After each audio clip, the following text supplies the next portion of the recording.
Dude, I'm telling you, man, watching the Democrat National Convention has been painful. It has been really painful, but gratifying at the same time. And actually, I don't know, maybe gratifying isn't the right word. What I'm trying to say is that watching these people is just confirmation that they are exactly who we thought they were. You know, they haven't delivered one plan.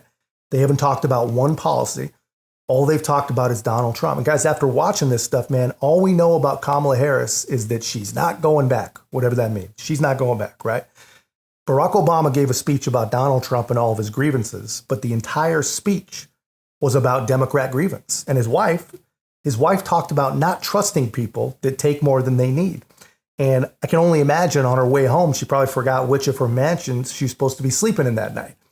Bill Clinton, another cult hero favorite, he rambled on for an hour and he didn't say Kamala's name correctly even one time. And I don't know if he's aware of this, but if you can't say her name correctly, you're racist. But I think maybe that's only if you're a Republican. Only Republican racists can't say Kamala's name, right? But anyway, it's a mess, man. No one has told the truth. No one has shared a vision, just the same old Trump nonsense. And this is going to tell you exactly where they are, man. They have talked about fake unity for 3 days, and they haven't mentioned the Trump assassination attempt even one time.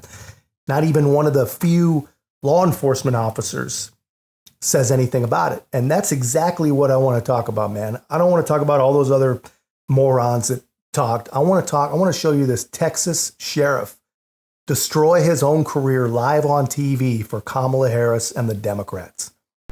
When Donald Trump comes down to Texas, stands next to officers in uniforms just like mine, he's not there to help us. Don't think that, not for a second. He is a self-serving man.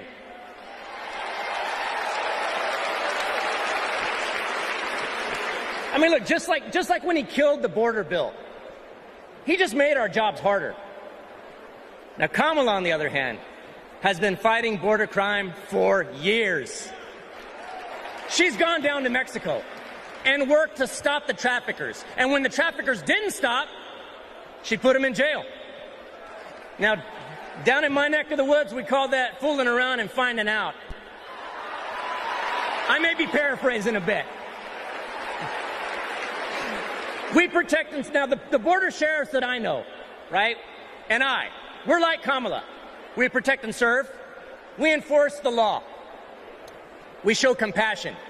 And we fight like hell to protect our border. Because as we've always known in Texas, cuando luchamos, ganamos. When we fight, we win.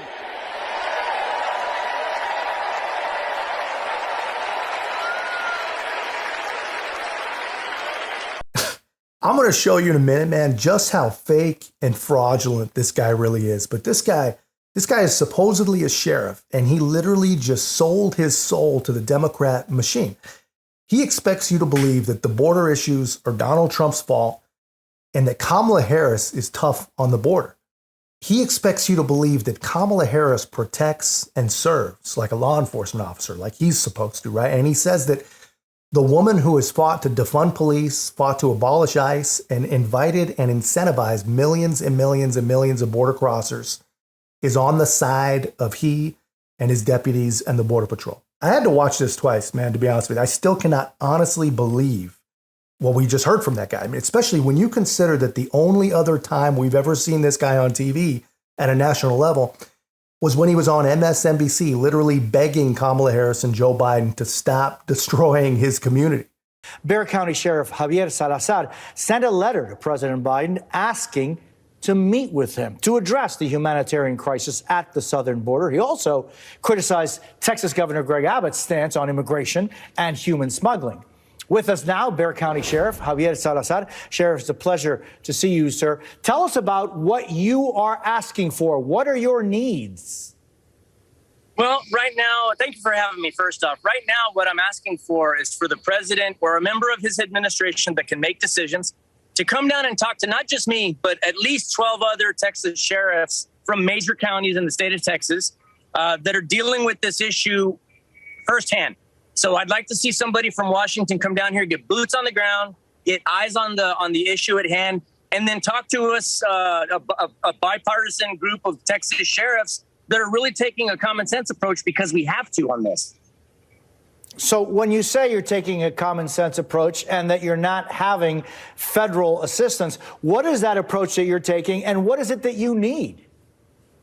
Well, we'd like to come up with something that makes sense. At present, and I hate to have to say this, at present, we've got a governor that's using this as a campaign stunt. I mean, I hate to say that, but it's a whole lot of money being poured into the border just for the point of just for the stance of making a point to America, right? They're putting these people into state prisons, creating a backlog in the jail system that affects Texas sheriffs, but also like busing these folks to Washington, D.C. and then dropping them at the figurative doorstep of the president.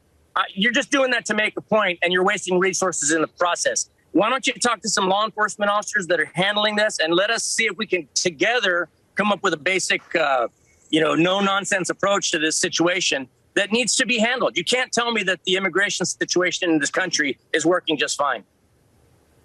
So, Sheriff, you've written 3, I understand, letters to the White House. Here's your opportunity to speak directly to the president and to the folks at the White House. Cameras are yours. What are you going to tell the president? Mr. President, we need your help. With all due respect, the perception here, what I've seen in talking to other law enforcement leaders in my precious state of Texas, is the perception is that there's been a complete absence from Washington, D.C. Now, I know that you've got a whole world to protect and serve. However, here down in Texas, we need your help. We need you here to talk to us and see if we can be part of the solution. Right now, what we're doing is we're allowing the state government to control that narrative, and maybe they're trying their best. I don't know.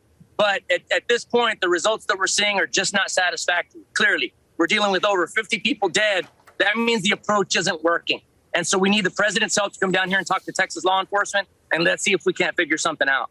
So how does this happen, man? How does a guy sworn to protect and serve his community go from having to show up on TV to beg the border czar to listen to him, right? Begging someone to just show up and see how out of control things have gotten.